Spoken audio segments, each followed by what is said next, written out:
I'm Charles Aniagolu, and I'm speaking this morning with ZAINAB Ahmed, who's Nigeria's Minister of Finance, Budget and National Planning. Thank you very much indeed for staying with us. Oil markets, of course, in turmoil. We've seen that. They've dropped dramatically over the last few weeks. Crude oil prices falling once again yesterday. Part of the reason for that volatility is the price war between Russia and Saudi Arabia, but also the meeting that was postponed yesterday, but perhaps more importantly, collapsing demand.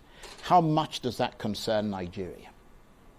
A great deal. It does concern us a great deal in the sense that we had projected a crude oil price of $57 per barrel. Now we have to work with an average of 30. So we're adjusting that price to 30. We also have to adjust the volume from 2.1 million barrels per day to 1.7 million barrels per day. Why? Because the demand is very slow. The market is not buying crude, Nigerian crude included. In the past couple of weeks, we have cargoes of crude that are not moving because Europe is literally shut down, and that's where we have our biggest market, and also India is shut down.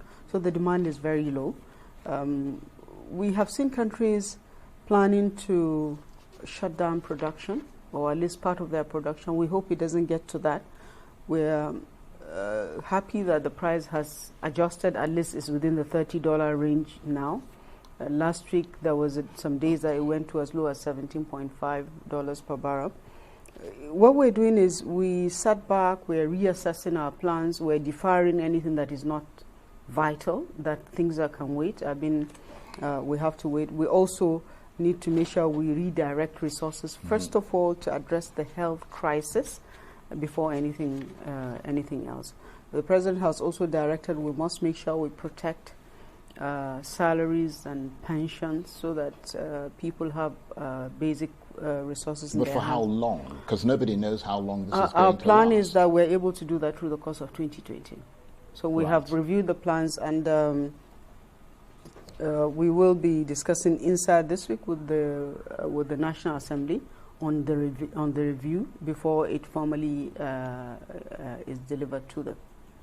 Should African governments, including Nigeria, be pressuring the G7 for debt relief, as the former Nigerian Minister of Finance, Ngozi Okonjo-Iweala, has suggested? I think you mentioned that you were also seeking that. Yes, we should, and we are already doing that. We had a meeting of the African Ministers of Finance sometime last week, I think early last week. Over 45 ministers were in that meeting. We agreed collectively, and the multilaterals were in the meeting as well, that we need to ask for debt referral for 2020 and 2021. And the essence for us is to ask as a group so that the pressure will be much higher on the multilaterals. And the indication is that they are actually considering it because it's not debt forgiveness.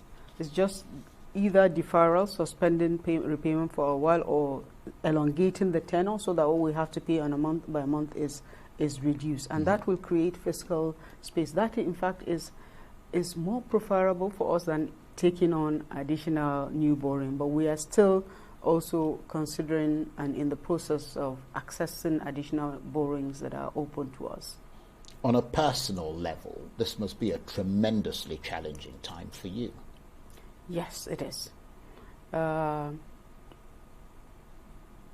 It worries me that our economy is in crisis. It worries me that when we made an assessment, our own assessment shows that we could go into recession in 2020. And the numbers we have from the NBS looks like a minus 3.4, so that's very disturbing. Even the multilateral institutions place us at a much higher number. So we have to do some things that are very radical and very bold and very different, and maybe even unusual, so that we don't slip into a recession. Do you feel like the future of this country rests on your shoulders? The decisions that you make will obviously go down in history because this is a very profound moment. But for you as Minister of Finance, Budget, National Planning, essentially, in many ways, someone who's in charge of the Nigerian economy. So the Ministry of Finance, Budget and National Planning is not one person. No, I understand that, but yes. you personify so, I that just want ministry. to. I just want to remind everybody. Yeah, you're the face of the ministry. There are two ministers, myself and my colleague Clement Apa. We have three permanent secretaries between us. We supervise about 18 agencies. But nobody talks about the permanent secretaries. But in addition to that, they're going to say the Minister of Finance didn't handle the job well. In addition to that, we also have the Presidential Economic Advisory Council, which is this external group, and we are part of their meetings and their processes. We also have the Ministry of Trade that has two ministers and a whole plethora of agencies. We have the central bank. But you're a central part of that. Yes, we are a central part of that. I take full responsibility for whatever it is that we don't do well, but the credit when it goes well is to all of us. Right. Now, let's follow up on a question that I believe you were asked at your most recent media briefing about the federal government stopping the collection of taxes from corporations to give them breathing space as the impact of the COVID-19 pandemic continues to sort of take hold. You said there were no such plans to do that, but don't you think it would be a prudent move by government considering the strain on corporations at this time? On the contrary, what I said is the opposite. I said it was fortuitous that when we did the Finance Bill 2019, we were looking at how to strengthen the economy and enhance the growth of small, medium businesses. And we made a provision that now allows by law for small businesses to pay no company income tax. So they pay zero tax. And the medium-sized businesses paid a reduced tax of 20%. This is actions that other countries are taking now, but this is something we had planned, not even knowing that there was going to be an economic downturn. Then I said for the big corporates, whose company income tax is at 30%, we're going to be looking at options of deferral, not reduction of taxes. So we could defer their taxes, and also we're encouraging corporates and even individuals to support the COVID-19 response, and that any support you provide will be tax deductible. So it's also a tax relief. And we're engaging various sectors of the economy for each sector to find out what do you need to be able to perform better. Because just reducing the tax doesn't really have, may not necessarily have the effect that we design. So some might require import duty waivers to bring in new equipment or imports that are needed. Some might require different kind of support from government other than tax. So we have under the committee that is chaired by His Excellency the Vice President mapped out those sectors, and we're reaching out and we're engaging them to find out what do you need for the sector, what does the airline industry require, what does the hotels require, what do the pharmaceutical firms need. So that's how we're approaching it. But we thought just to say reduce the tax might not get us to where we want to be. I mean, it just seems as if a lot of these things, I mean, in fairness to you, obviously this happened and took a lot of the world by surprise. But it just seems like Nigeria never really has a plan for situations that arise such as this. Well, nobody plans for an extreme crisis. Yeah, but there needs to be a plan for emergencies. But what you have is you as a country, you are supposed to have fiscal buffers so that when you have a crisis, you're able to respond more quickly. Our fiscal buffers are low. We've said that over and over again. They're quite low, and that means we are the fiscal space is tight, and the growth that we have been attaining before this crisis, it has been consistent. But we kept saying it's still not a strong growth, because with any external shock, we can have an impact, and that is what has happened now. So we need to find ways to increase productivity in the country, that our growth is not centered around one or two revenue streams, that we grow small businesses, because any country that will grow in a manner that is sustainable, it is that they have a strong small, medium enterprises. Those are the that's the segment of the economy that employs the largest number of people. It's not government, it's not the large corporates, it is the small businesses. That's why when we did the Finance Act, we did several things. So apart from the taxes, we made sure the VAT, they also had less impact. We did a lot of exemptions even on the increased VAT to protect the small businesses and the weaker side of the population. We want to grow in a manner that is inclusive, not just growth that is driven by one or two revenue streams or by the activities of one or two large corporates. We need to grow the small businesses. Now, the last GDP forecast in the 2020 budget was 2.93%. I'm sorry, it's quite hot in here.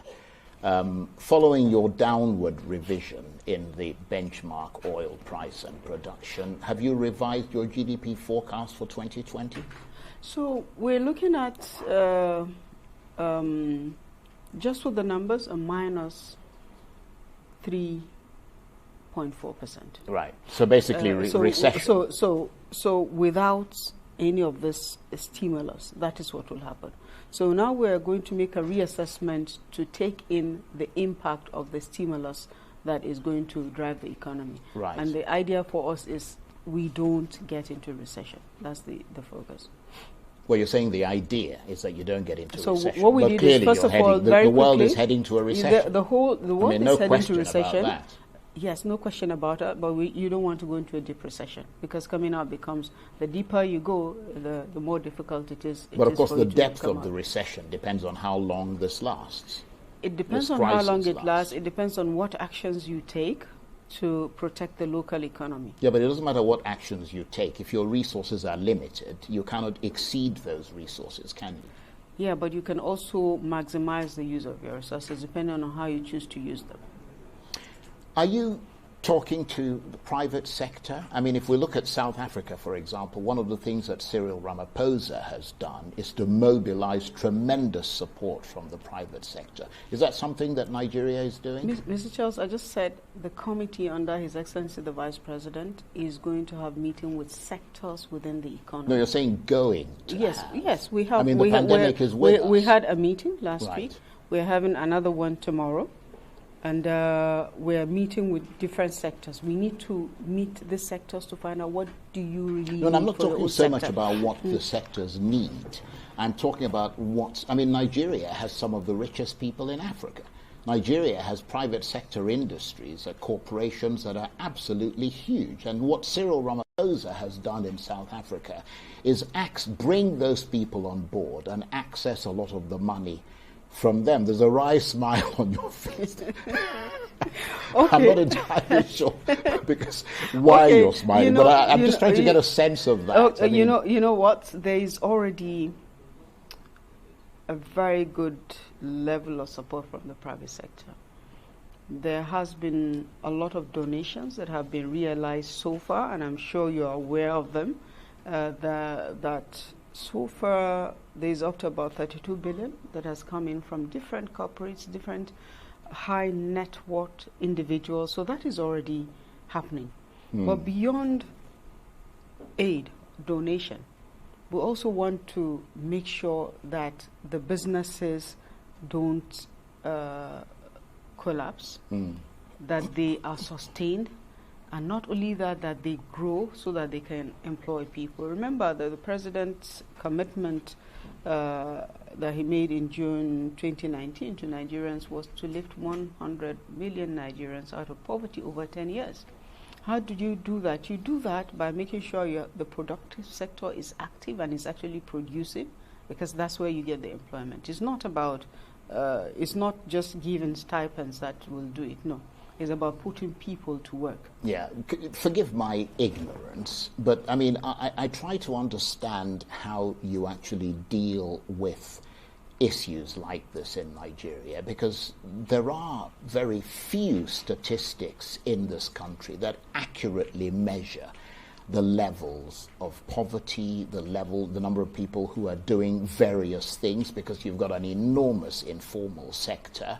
I mean, the number of people who are living below the poverty line, even a census Nigeria doesn't have, like a current census that gives you those statistics. How difficult does that make your job? You know what? We actually are doing a disservice to the National Bureau of Statistics. The NBS is recognized as one of the best statistics yeah, but you don't know how many people are in Nigeria, in Africa today. We need to do a census. That is done by the National Population Commission. But the NBS does an assessment of unemployment data. There is currently a survey going on household consumption that will tell you the level of poverty that is within the country.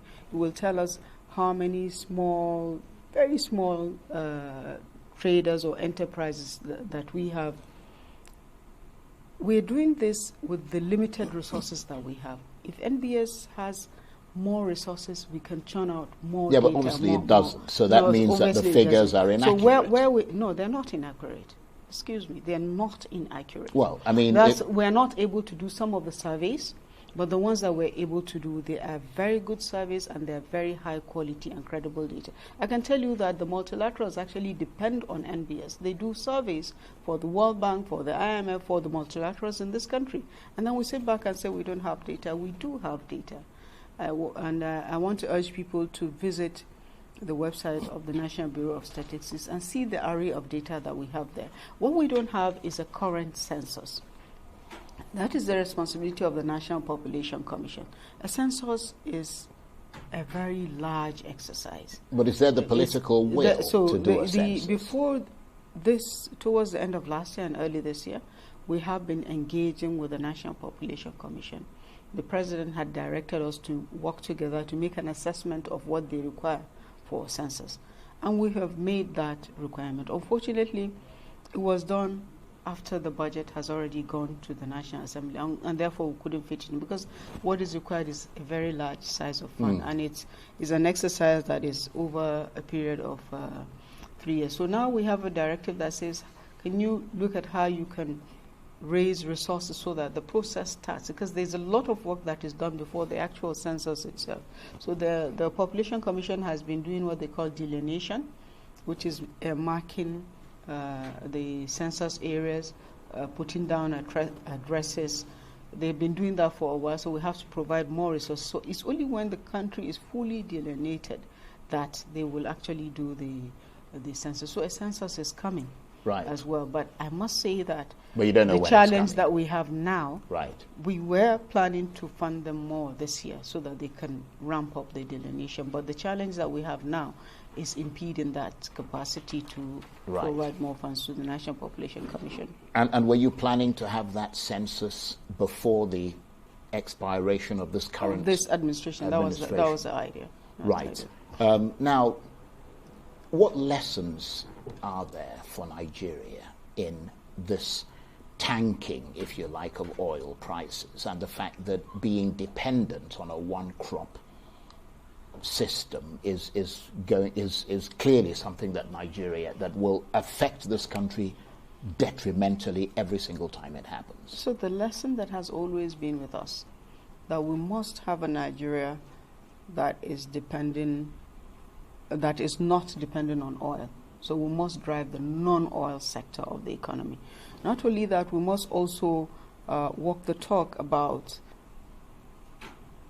using and consuming made in Nigeria. So for example, we are looking at a position where we do a policy to say our roads will be constructed locally. That is, we stop importing bitumen and build with cement, which is material that is almost 100% available.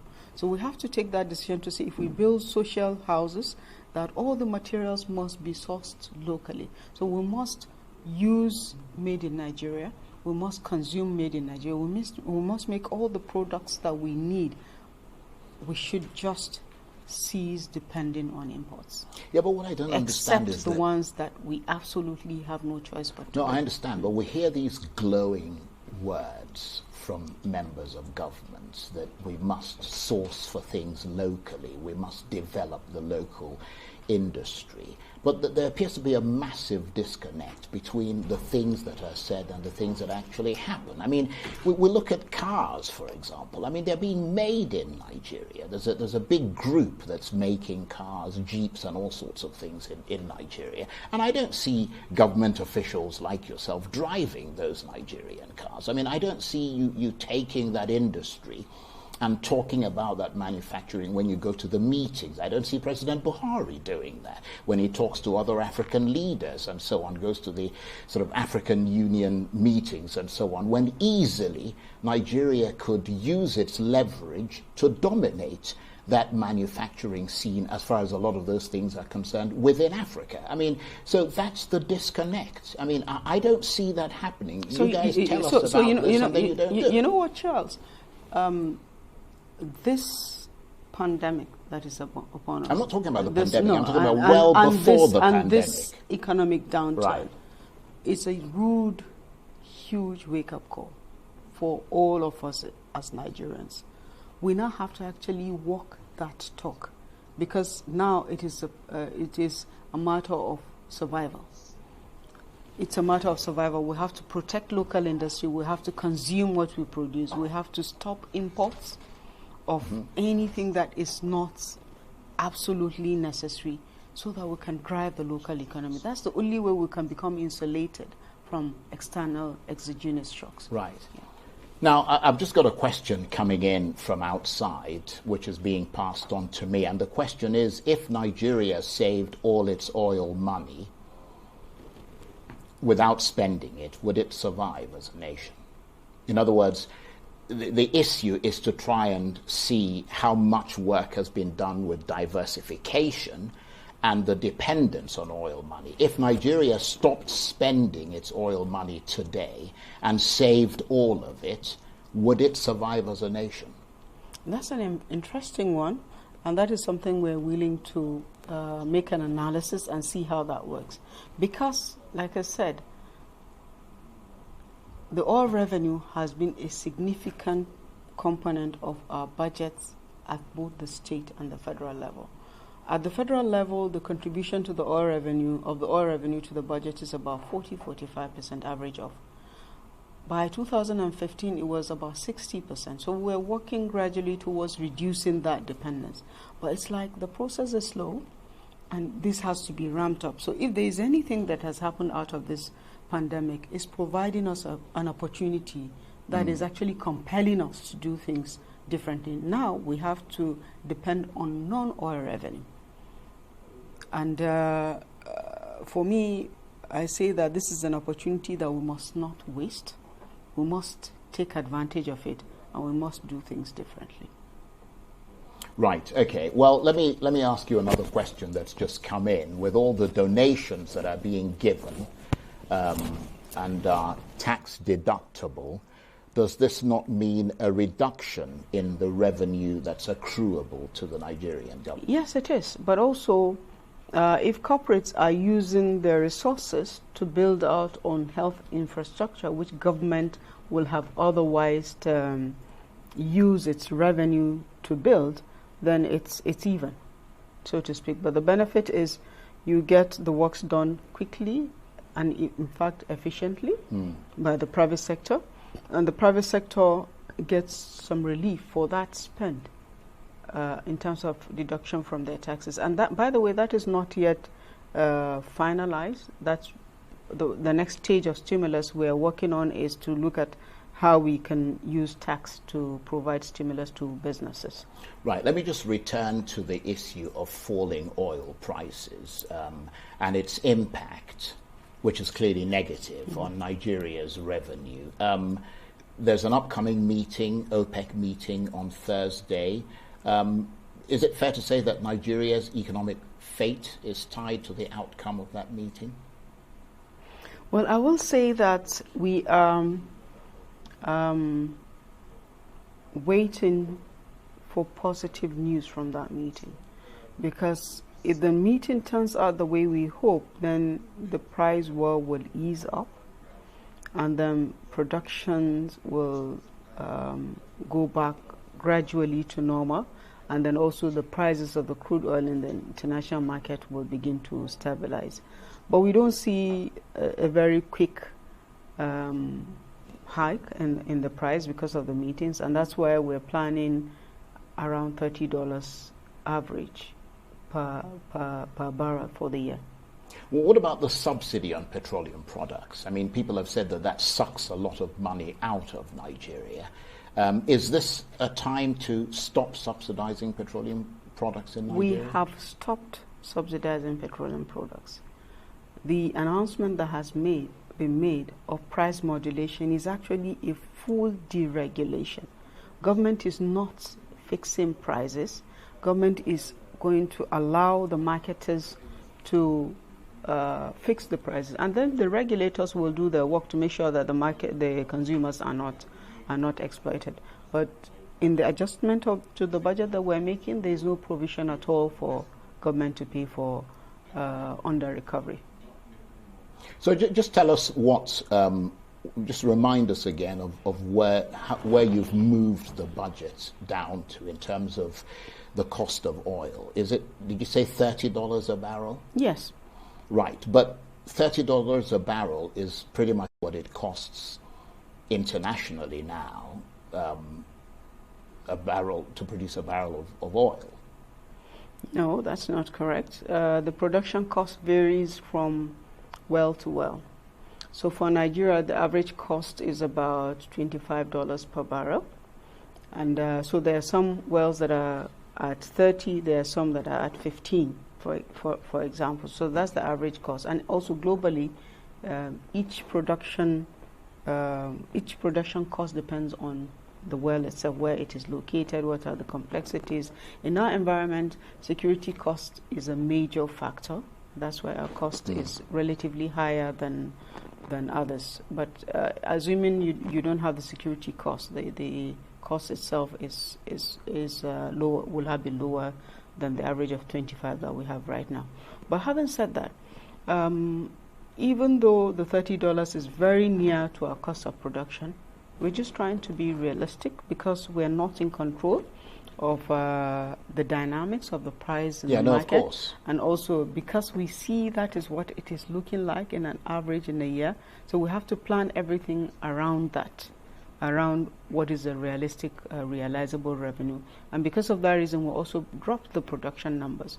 Because if our cargoes don't move, then we'll not be able to produce as much as we would want. Well, that means that the margin is so thin, isn't it? I mean, you were expecting to make almost $30-something on a barrel. Now you're making $5 on a barrel. Yes. The margin is very thin. The margin is very thin, but also this is temporary. Let me say, inshallah, this will blow over. That before 2020, the prices will pick up. But we're still not going to be optimistic, so we're staying with the lower numbers. Right. Okay. Well, please stay with us. We're almost at the end of the interview. And you're watching a special edition of the morning show coming to you from Abuja. When we come back, we'll speak some more to ZAINAB AHMED, who's Nigeria's Minister of Finance, Budget and National Planning.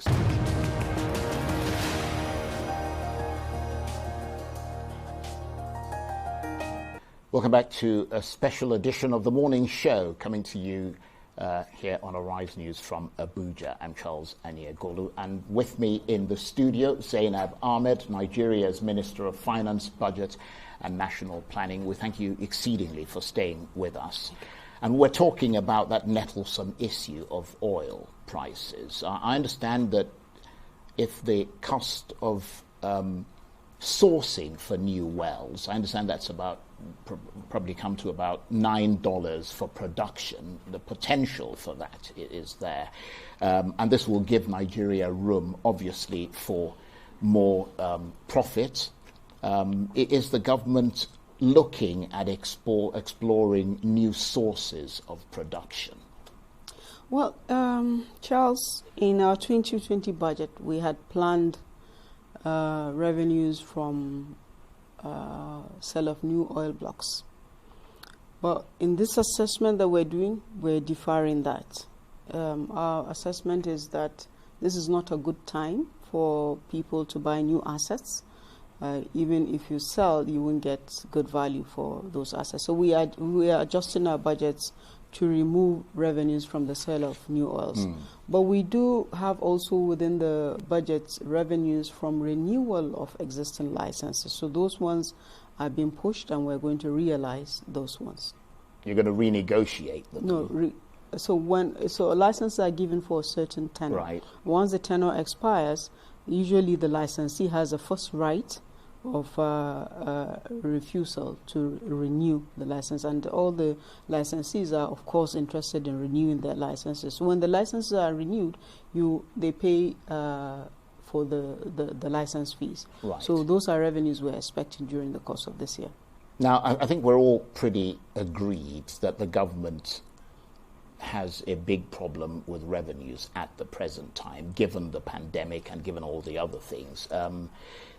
Is there consideration for trying to cut down on big government? That has always been something that has been discussed in this country for many, many years, that government is just too big, too bloated, and that you simply can't cope, particularly in circumstances like this, with such a large workforce. How are you going to deal with that? Are you going to let people go, workers? Are you going to cut back on the amount of money that's being spent? What are your plans for that? Because you could save a considerable amount of money from that, couldn't you? We are not going to let go of workers. We are not going to do that. This is not the time to put people out of work. If anything, what we're trying to do is to get people employed in any shape or form so that they have some means of livelihood to take care of themselves. If we had a lot of resources, this is the kind of time that you actually should employ more people. But we're not able to do that. And the president has directed that we must make sure we're paying salaries. But he's also directed that every new employment is stopped, and that we go back to the Orosanya report that has reviewed the size of government and look at how to implement that report. So the implementation of the report will mean collapsing some agencies and reducing costs in the process of doing that. But we'll still abide by the principle of no one loses their jobs. But we will streamline the agencies, compress them, so that at least we'll be saving on overhead and on capital for doing that. Right. They say that when it rains, it absolutely pours. It does pour. And I would say that it's pouring right now. Yeah. Not the sweat, obviously, because it's quite hot in the studio, but the other sort of more crucial thing, which is that the rain is absolutely drenching the Nigerian economy and pouring on people like yourself who have to worry about it night and day. And to add to that, the international credit rating agencies, Fitch, they're moving Nigeria to a negative sort of rating, downgrades by other major agencies, Moody's, S&P. I mean, how are you going to cope with the impact of these downgrades, which obviously raises the cost of much needed foreign currency borrowing? Well, we continue to engage with the rating agencies. The reassessment that they're doing right now is not just of Nigeria. They're assessing all countries where they have ratings. And I don't think there's any country where the rating will not be lowered. They're assessing what are you doing as a government in this current situation. We had a long meeting with Moody's yesterday. Their own assessment process is still ongoing. So what we need to do and what we're doing is to continuously update them on the things that we're doing as we're implementing major decisions. So it's a positive thing for us that we're fully deregulated the PMS sector. It's also a positive thing that the exchange rate is aligned now. There are no multiple exchange rates anymore. They're also happy that we're actually cutting back on expenses that are not essential, that we're reviewing our budgets to make them more realistic, that we're looking at new sources of funding that are lower costs to be able to fund government at this critical time when revenues when revenues are low. So they're doing their assessments based on what the realities are at the moment, and it's not unique to Nigeria. It is not a nice thing when you're downgraded, but you have to live with it and say, okay, so I'm downgraded. Big deal. One moment, move on. What do I have to do? And then you just keep doing it. Right. And let's talk about the other big problem that Nigeria faces, which is debt. Nigeria's foreign debt interest payment alone for last year was $1.3 billion. That's equal to the entire 500 billion naira COVID-19 intervention fund, if you look at it at the exchange rate of 360 or so to the dollar. I mean, are you concerned about Nigeria's rising debt and the impact of rising interest payments on the overall sort of revenue outlook? We are concerned about the low revenues in Nigeria, which is putting our debt service obligation and funding of government into a very stressful situation. So again, our debt levels are not high. What is high is our revenue to GDP revenue to GDP ratio. That is, we're paying a lot of we're using a lot of our revenues to service that. That is a major concern to us. And what we have to do is to increase revenues. It's not necessarily to reduce debt, because when you get fresh money now and you're able to build infrastructure now that will yield a better business environment, you actually end up making more revenue. So we have to make these investments that we need to make now.